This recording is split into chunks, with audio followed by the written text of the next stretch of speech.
তো ভাবছি একটা তত্ত্বাবধায়ক সরকার আসবে, ডক্টর ইউনূস উনি আসছে একটা ভালো লোক, যে তিনি আমাদের দ্রব্যমূল্যের দাম কমাবে, জনমনে শান্তি যোগাবে। তো এই শান্তিটা কই আমরা পাইতেছি না। তো সে তো এখন উপদেষ্টার কাতারে বলে না, যোগ্য লোক না, সে হলো বেযোগ্য লোক, তার কোনো যোগ্যতাই নাই।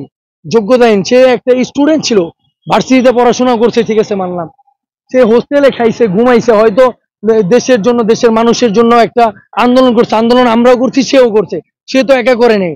আমরা তো হাজার হাজার স্টুডেন্ট, হাজার হাজার ছাত্র, পথচারী, রিক্সাওয়ালা, ভ্যান গাড়িওয়ালা, দিনমজুর, ফ্ল্যাটের বাসা থেকে আন্টিরা পর্যন্ত নেমে আসছে আন্দোলনে, আমাদের সাথে ছিল, আমাদেরকে খাবার পানি দিয়ে সহযোগিতা করছে। এর বিনিময়ে কি আমরা এটা পাইতেছি? তারা লুটপাট করে লয়ে যেতে, এগুলো তো আমাদের মান সম্মান যাচ্ছে, তাদের তো মান সম্মান যাচ্ছে না, তারা তাদের পকেট ভারী করতেছে। দেখতে আমরা আমরা কষ্টে মরতেছি, আমরা জিনিসপত্রের দাম কোনোভাবে কমতেছে, জিনিসপত্র সেই আগের দামই রয়ে গেছে। আমরা তো ভাবছি একটা তত্ত্বাবধায়ক সরকার আসবে, ডক্টর ইউনূস উনি আসছে একটা ভালো লোক, যে তিনি আমাদের দ্রব্যমূল্যের দাম কমাবে, জনমনে শান্তি যোগাবে। তো এই শান্তিটা কই আমরা পাইতেছি না। তো এই উপদেষ্টা যে তিনজনকে বানাইছি, তারাই তো লুটপাট করে ভইরা লাগছে, দুর্নীতি কইরা। তা আমরা কাদের উপর বিশ্বাস থাকবো? আমাদের বিশ্বাসটাই তো ভাঙা ফেলছে।